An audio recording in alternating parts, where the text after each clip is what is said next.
Prayer governors, I've discovered that people who despise humble beginnings, in many instances, they secretly envy your courage and your bravery. They secretly envy your audacity. They secretly envy your boldness. They secretly envy your ability to take risks. I wish I could, but I can't, so I have to despise it. I wish I had the courage to step out of corporate like they did.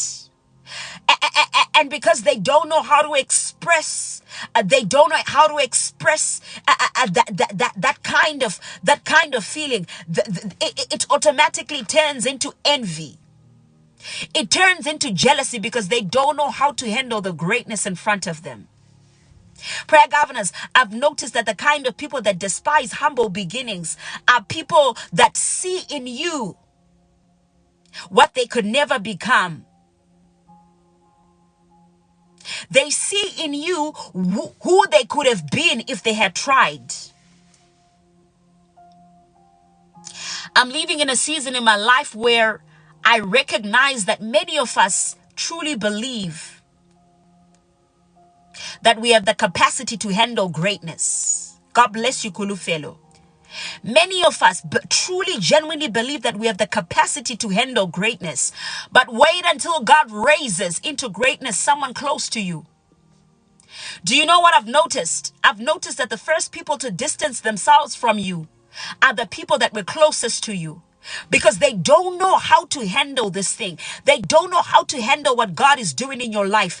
They don't know how to handle these quantum leaps that are happening in your life. They don't know how to handle your season of increase. They don't know how to handle this season when this little all of a sudden became much without anybody warning them. You see, they had learned how to navigate around you because you were small.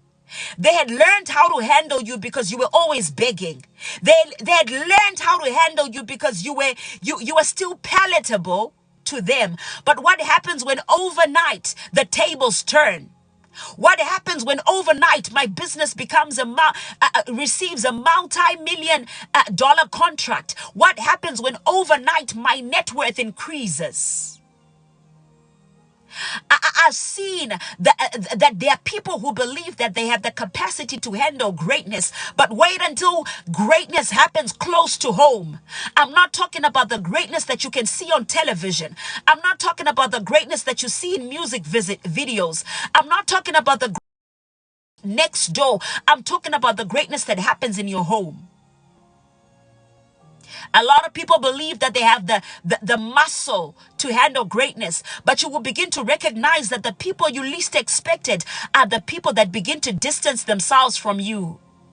Not because you have changed, not because you are doing anything differently, but because they don't know how to handle this new season in your life. They don't know how to handle this new season where the little has become much, where the small has become a harvest. I wasn't expecting it this quickly. I wasn't for some people, they don't even know how to say this, but they weren't expecting it at all. There are some people that have become professionals at encouraging you, and their encouragement is not coming from a place where they believe you will become better. Somebody, you didn't catch that. They don't believe you will become better. They actually enjoy having around them, surrounding them, people that are small.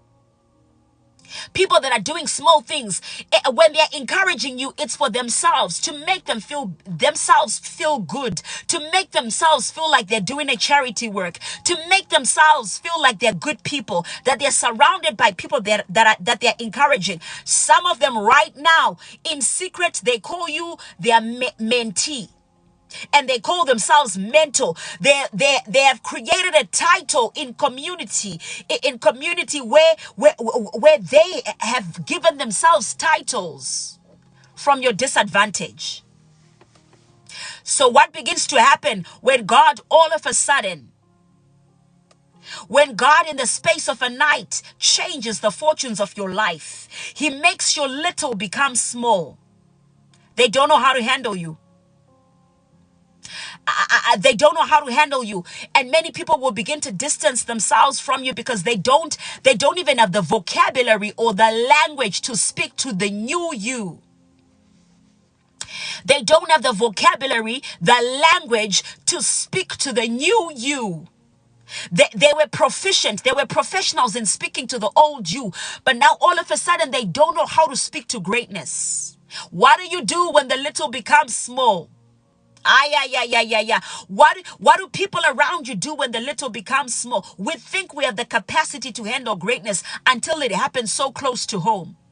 Let me tell you, some of you, I want to give you a prophetic announcement. When God begins to raise you, when God begins to take that seed and make it into a harvest, there are some people that are going to immediately start distancing themselves from you. And you won't know why. And I'm preparing you for that season. I'm preparing you for that time of harvest. Don't get discouraged. Don't get moved. Don't get frustrated. Don't get perturbed. There are some people who don't even know how to speak to the new you because they never anticipated that this new you would ever arrive. They didn't see it coming. I know they prayed with you, but they didn't see it coming. I know they planned with you, but they didn't see it coming. There's some people who will strategize with you, but they don't see it coming. They don't believe it. You have it in you. They don't see it in their eyes.